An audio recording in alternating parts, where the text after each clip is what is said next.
Secretary, can the Iran nuclear deal survive? What are you prepared to do to keep the Iran nuclear deal alive? And whose side are you on here, Tehran or Washington? And Mr. Secretary, if Iran enriches more uranium, what will the United States do? What further sanctions are you prepared to contemplate?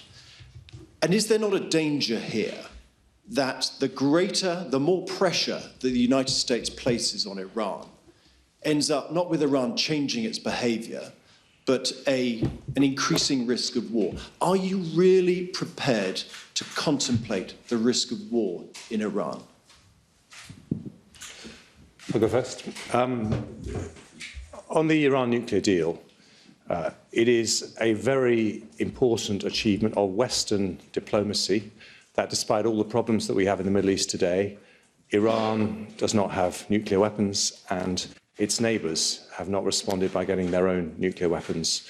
And Secretary Pompeo and I are at one in agreeing that it will be a massive step back for that region if it became nuclearised.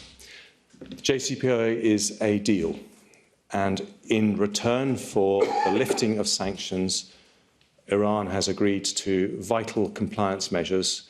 If they break that deal, then there will be consequences in terms of how European powers react. So we urge the Iranians to think very long and hard before they break that deal. It is in no one's interest. It is certainly not in their interest, because the moment they go nuclear, their neighbours will as well. And so that's why this is a very serious moment, and we strongly urge them to reconsider what they said in their letter.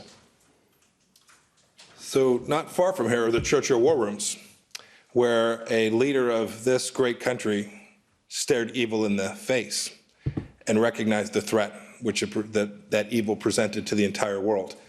We're working together to push back against that threat. Your question about whose side are you on, this is a parlor game that gets played. We're on the same side. We're on the side of values-driven democracy. We're on the side of freedom. We're on the side of creating a nation for the Iranian people where they can have religious freedom and they can have a democracy. We're on the side of Europe so that it can exist without assassination campaigns being conducted in its own capitals. We're on this side together. We're on the side of urging a nation not to underwrite Hezbollah, which presents risks to Israel. These are things that Jeremy and I and our two countries share and have in common, and we are each determined to ensure that that outcome is ultimately achieved. Courtney McBride, Wall Street Journal. Thank you both. Mr. Secretary, what does the selective noncompliance announcement from Iran specifically mean for the U.S.? I mean, does it change anything? I mean, are you concerned that this removes remaining safeguards against nuclear activity? And for Mr. Foreign Secretary, are you ruling out immediate sanctions? You sound as though you're urging Iran to resume or remain in compliance. Are you ruling out an immediate response from the UK and from Europe more broadly? And beyond that, is there a red line? So as for the United States, first of all, I've seen the reporting, I've seen the letter that's been sent. I think it was intentionally ambiguous. We'll have to wait to see what Iran's actions actually are. They've made a number of statements about actions they threatened to do in order to get the world to jump. We'll see what they actually do. The United States will wait to observe that. And when we do, we'll make good decisions. We've made a decision different than the United Kingdom has with respect to the JCPOA.